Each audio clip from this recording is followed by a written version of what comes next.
আসসালামু আলাইকুম। সবাই কেমন আছেন? আশা করি সবাই ভালো আছেন। আজ আপনাদের জন্য নিয়ে এসেছি গল্পের ৩ নম্বর পর্ব। আশা করি গল্পটি আপনাদের ভালো লাগবে। তাহলে চলুন শুরু করা যাক। আমার হাতে জিনিসটা দেখে তিশা পুরোপুরি হতভ্রম হয়ে যায়। ও ভাবতেই পারেনি এমন একটা জিনিস ওর জন্য আমি আনবো। তিশা একবার আমার দিকে আরেকবার জিনিসটার দিকে তাকাচ্ছে। কি বলবে আমাকে কিছুই বুঝতে পারছে না। আমি বললাম, কি হয়েছে? অমন করে কি দেখছো? তিশা বলে, না মানে এটা তো মেহেদি। আমি বললাম, হ্যাঁ মেহেদি। আজ আমি তোমার হাতে মেহেদি দিয়ে দেব। তিশা একটু অবাক হয়ে আমার দিকে তাকায়। আমি বললাম, এখানে অবাক হওয়ার কি আছে? আমি কি পারি না তোমার হাতে মেহেদি লাগিয়ে দিতে? তিশা কথা না বলে চুপচাপ নিচের দিকে তাকিয়ে আছে, কেমন যেন ইতস্তত করছে। আমি বললাম, আমি কিন্তু মেহেদি লাগাতে পারি না, মানে কোনো ফুল টুল আঁকতে পারি না। সে তারপরও কোনো কথা বলছে না, চুপচাপ নিচের দিকে তাকিয়ে বসে আছে। এবার কিন্তু আমার খুব রাগ হচ্ছে। আমি বললাম, অস্বস্তি বোধ করছো কেন? আমি কিন্তু তোমার স্বামী। বিয়ের পর একজন স্ত্রীর কাছে তার স্বামী সবচেয়ে আপন বন্ধু।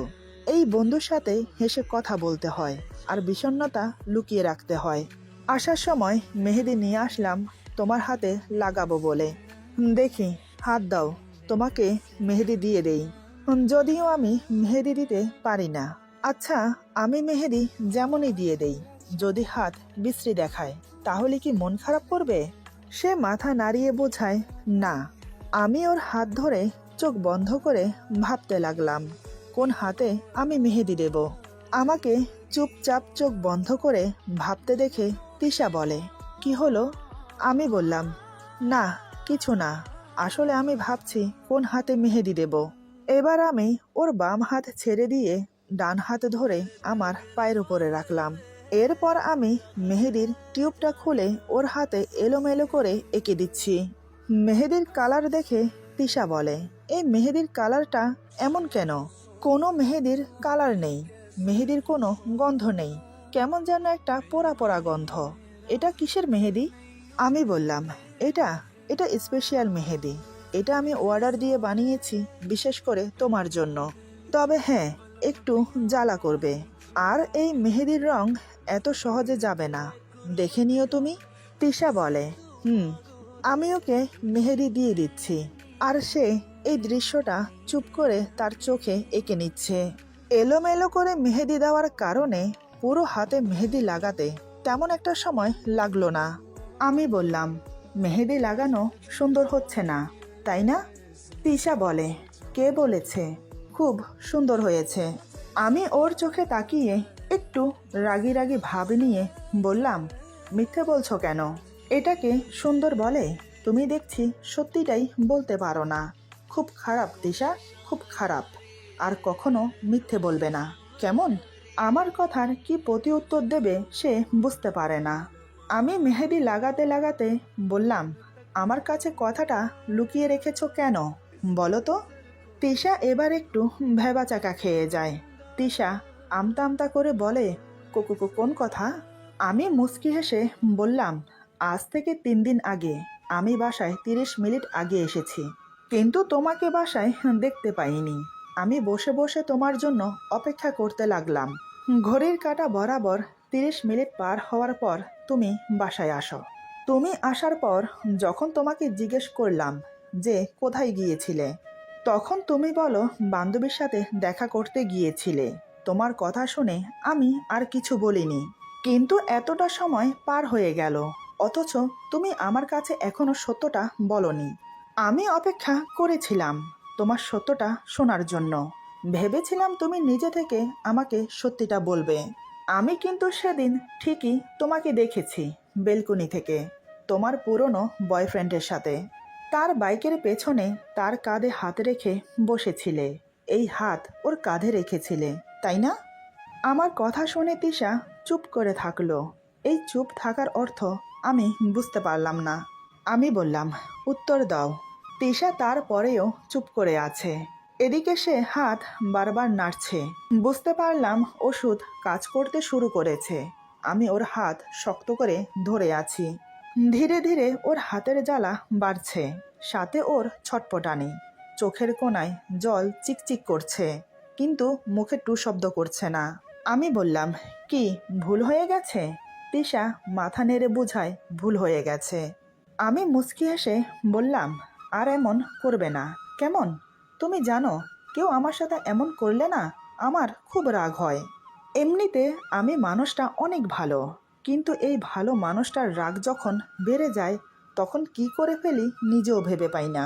পরে আমি খুব অনুশোচনা করি, এই কাজটা কি আমিই করেছি? আমাকে এমন অনুশোচনায় ফেলবে না, ঠিক আছে? আমার কথা শুনে আর আমার মুখ দেখে তিশা ভয় পেয়ে যায়। আমি বললাম, এই দেখো, মেয়ে ভয় পেয়েছে। এদিকে হাতের জ্বালা বেড়ে দ্বিগুণ হয়ে গেছে। এতক্ষণ যাও দাঁত মুখ খিচে হজম করছিল, এখন আর পারছে না। অন্যদিকে হাতও ছাড়াতে পারছে না, কারণ আমি হাত শক্ত করে ধরে আছি। তিশা এবার কান্না করে দেয়। কান্না করতে করতে বলে, আমার হাতে জ্বালা করছে, আমার হাত ছেড়ে দিন, আমি হাত ধোবো। আমি বললাম, সে কি, এই মাত্র মেহেদি লাগালাম, ভালো করে কালার না আসার আগেই ধুয়ে ফেলবে? Very bad Tisha, very bad. আরেকটু অপেক্ষা করো। তিশা বলে, আমি আর পারছি না, হাত জ্বলে যাচ্ছে আমার, প্লিজ আমাকে হাত ধুতে দিন। আমি একটা তাচ্ছিল্যের হাসি দিয়ে বললাম, না না না, এত তাড়াতাড়ি তো হাত ধুয়ে ফেলা চলবে না। তুমি জানো, বাজারে কিন্তু অনেক মেহেদি কিনতে পাওয়া যায়, একদম সস্তা, মাত্র 50 টাকা। কিন্তু আমি সেগুলো না কিনে 50,000 টাকা খরচ করে এই স্পেশাল মেহেদিটা বানিয়েছি, একমাত্র তোমার জন্য। তুমি জানো এই মেহেদিতে আমি কি মিশিয়েছি?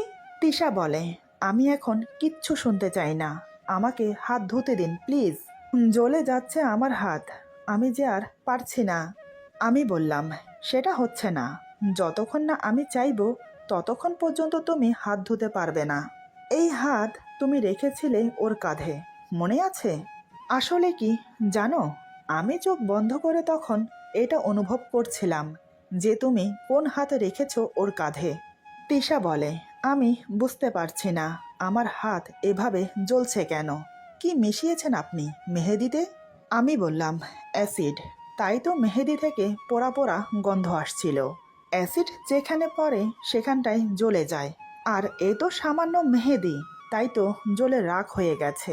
এই শাস্তিটা তোমার প্রাপ্য ছিল, কারণ তুমি অন্যায় করেছ। 1, তুমি আমার থেকে কথা গোপন করেছ। 2, আমার অনুমতি না নিয়ে বাহিরে গেছ। 3, আমার অবর্তমানে বাইরের পরপুরুষের সাথে দেখা করতে গিয়েছ। 4, তার বাইকে তার পেছনে বসে তার কাঁধে হাত রেখে তুমি এসেছ। আর 5 হলো আমাকে মিথ্যে বলেছ।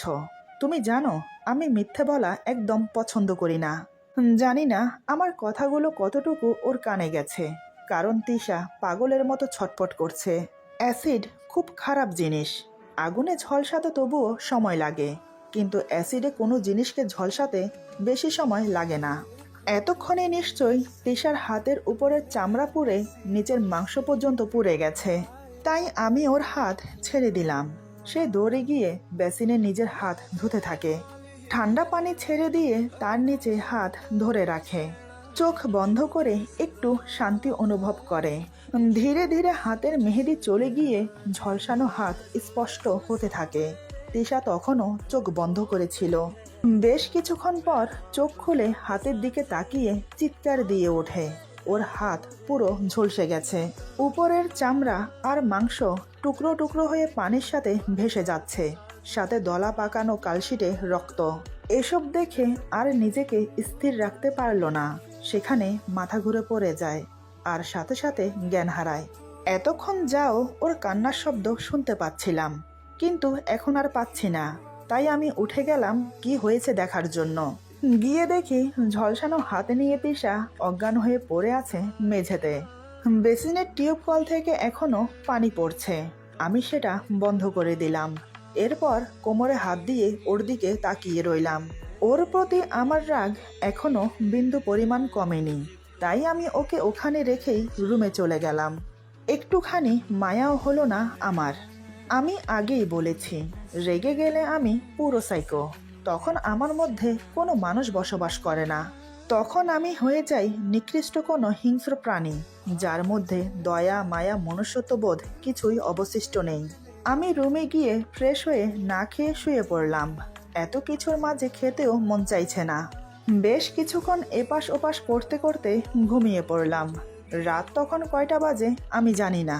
আমি তো গভীর ঘুমে মগ্ন হয়ে আছি। ঘুমানোর আগে জানালা বন্ধ করতে ভুলে গেছি। এমনকি বেলকনির দরজাও খোলা। হঠাৎ আচমকা ধুম করে আওয়াজ হলো। তাতেই আমার ঘুম ভেঙে গেল। ঘুম ভাঙার পরেও আওয়াজটা হয়ে চলেছে। এবার আমি দু হাতে চোখ মুছে চোখ খুলে দেখি বেলকনির দরজা খোলা, আর বাহিরে খুব তেজ হাওয়া চলছে। যত সম্ভব বৃষ্টি হবে। বাহিরের হাওয়ার কারণে বেলকনির দরজা একবার বন্ধ হচ্ছে, আরেকবার খুলছে। তাই আমার ঘুম ভেঙে যায়। ঘড়ির দিকে তাকিয়ে দেখি রাত 9:30 বাজে। এত কিছুর মাঝেও তিশার কথা আমার একটুও মনে নেই। হঠাৎ পাশে চোখ পড়তেই দেখি তিশা আমার পাশে নেই। এবার আমার একে একে সব মনে পড়ল। ততক্ষণে আমার রাগ কোথায় যেন উধাও হয়ে গেছে।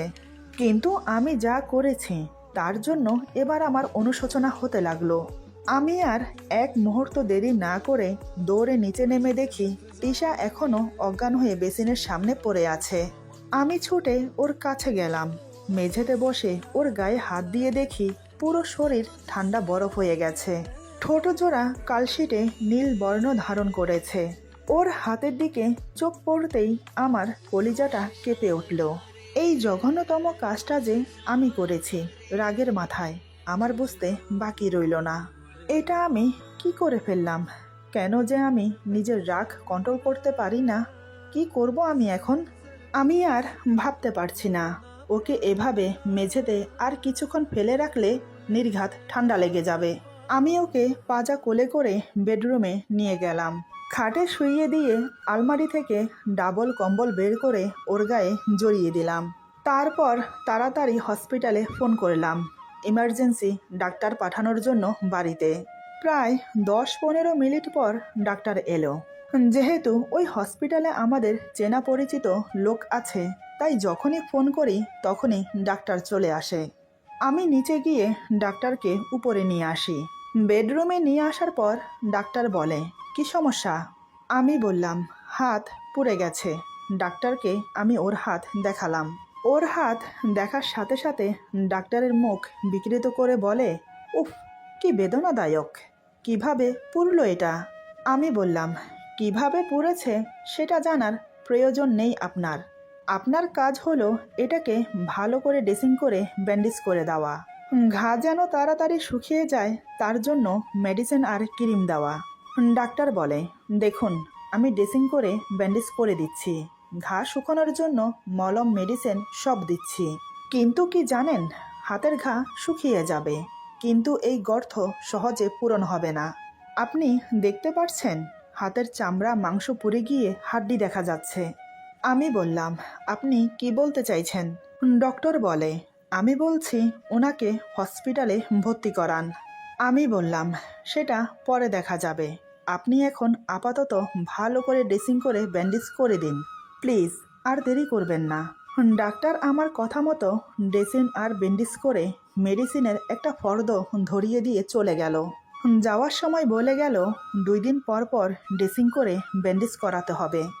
ডাক্তার চলে যাওয়ার পর আমি সোজা উপরে চলে আসি। তিশার সামনে দাঁড়িয়ে ওর মুখের দিকে তাকিয়ে আছি। আজ আমি ওকে খুব কষ্ট দিয়ে ফেলেছি। বিয়ের এখনো 1 মাস হলো না, তার আগেই আমি ওকে এত বড় একটা শাস্তি দিলাম। কি করে যে আমি ওর কাছে ক্ষমা চাইব তা আমি নিজেও জানি না। আমি এবার ওর মুখের সামনে হাঁটু গেড়ে মেঝেতে বসলাম। ওর ব্যান্ডেজ করা হাত আমার হাতে নিয়ে অন্য হাতে হাত বুলাতে লাগলাম। মুখের কাছে এনে গভীরভাবে একটা চুম্বন করলাম। আচ্ছা, আজকের পর থেকে ও আমাকে কি ভাববে? নিশ্চয়ই আমাকে আজকের পর থেকে খুব ভয় পাবে। আমাকে দেখলেই ভয়ে পিছিয়ে যাবে, নাকি আমার সাথে কথা বলবে না? আচ্ছা, যদি ও আমাকে ছেড়ে চলে যায় তাহলে আমার কি হবে? না না, আমি এসব কি ভাবছি? ও আমাকে ছেড়ে যাবে না। ওর জ্ঞান ফিরলেই আমি ক্ষমা চাইব। কথাগুলো মনে মনে ভেবে আমি উঠে পড়লাম। রাত এখন 11টা বাজে। এখনও ওর জ্ঞান ফিরছে না। এবার আমি ওর পাশে শুয়ে পড়লাম। আজকে আর মাঝখানে বালিশ দেওয়া হয়নি, কারণ আজ আমি তিশাকে আমার বুকে নিয়ে ঘুমোবো। ওর শরীর যে এখনও ঠান্ডা হয়ে আছে, ওর এখন একটু উষ্ণতার দরকার। তাই আমি ওকে আমার বুকের ভেতর ভরে নিলাম। বাহিরে খুব বৃষ্টি হচ্ছে, সাথে দমকা হাওয়া, যার ফলে প্রচুর ঠান্ডা পড়ছে। তিশাকে বুকে নিয়ে আমি ওর মাথায় হাত বুলিয়ে দিতে লাগলাম। ওর মুখের দিকে অপলকহীনভাবে তাকিয়ে আছি। তিশার শরীরের মিষ্টি গন্ধটা বারবার আমার নাকে এসে লাগছে। আমাকে ওর প্রতি দুর্বল করে দেওয়ার জন্য ওর শরীরের এই মিষ্টি গন্ধটাই যথেষ্ট। আমি এবার ওকে 4 হাত পায়ে আষ্টে পিষ্টে পেঁচিয়ে জড়িয়ে ধরলাম। কপালে আলতো করে চুমু দিয়ে ওর বন্ধ করা চোখের দিকে তাকিয়ে রইলাম। আবার ওর কপালে ছোট ছোট করে আলতো করে চুমু দিলাম কয়েকটা।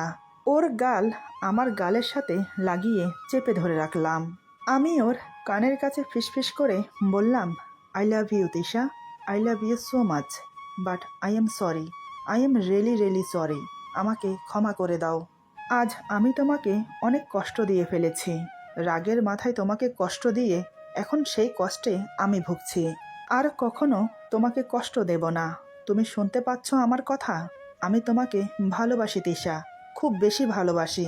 কথাগুলো বলতে বলতে কখন যে চোখ থেকে 2 ফোঁটা জল ওর মুখের উপর পড়ল বুঝতে পারলাম না।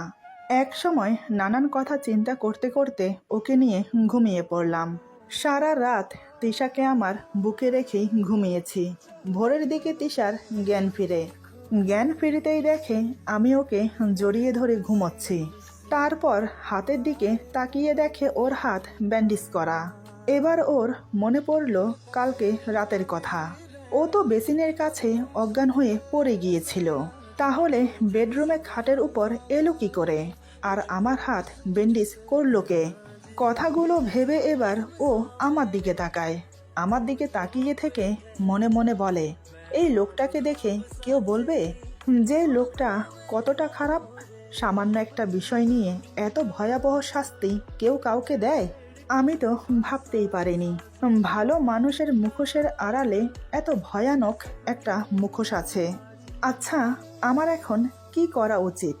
এই লোকটার সাথে সংসার করা উচিত, নাকি এই লোকটাকে ছেড়ে চলে যাওয়া উচিত? আজ সামান্য একটা ভুলের জন্য এত বড় একটা শাস্তি দিল আমাকে। যদি আবার কোনো ভুল করি তাহলে কি অপেক্ষা করছে আমার জন্য? আচ্ছা, ওনার কি একটুও লজ্জা করছে না আমাকে এতটা কষ্ট দিয়ে আবার আমাকে জড়িয়ে ধরে ঘুমোতে? তিশা কথাগুলো ভেবে নিজেকে আমার থেকে ছাড়িয়ে নিল। তারপর উঠে ওয়াশরুমে গেল। এক হাত ব্যান্ডেজ করা, তাই অন্য হাত দিয়ে কোনোরকম ব্রাশ করে মুখ ধুয়ে বেরিয়ে এলো। এরপর চুপটি করে খাটের এক কোণে বসে রইল। এখনো ভোরের আলো ফোটেনি। এদিকে আমার গায়ের উপর থেকে কম্বল সরে গেছে, তাই আমি ঠান্ডায় কুকরিয়ে জড়থর হয়ে ঘুমিয়ে আছি। এটা দেখে তিশা উঠে এসে আমার গায়ে কম্বল টেনে দিল। তারপর ঠিক আগের জায়গায় গিয়ে বসে পড়ে। ওর হাত এখনো কনকন করে ব্যথা করছে, হালকা হালকা এখনো জ্বালা করছে। দেখতে দেখতে সকাল 7:30 বাজে। তিশা এবার রান্নাঘরে গেল আমার জন্য চা বানাতে। কারণ যদি সকালে চা না পেয়ে আমি আবার রেগে যাই, তাই। একটা মেয়ে তার স্বামীকে কতটা ভয় পেলে নিজের কষ্ট যন্ত্রণাকে আড়াল করে স্বামীর খেদমত করে, তা তিশাকে দেখলেই বোঝা যায়।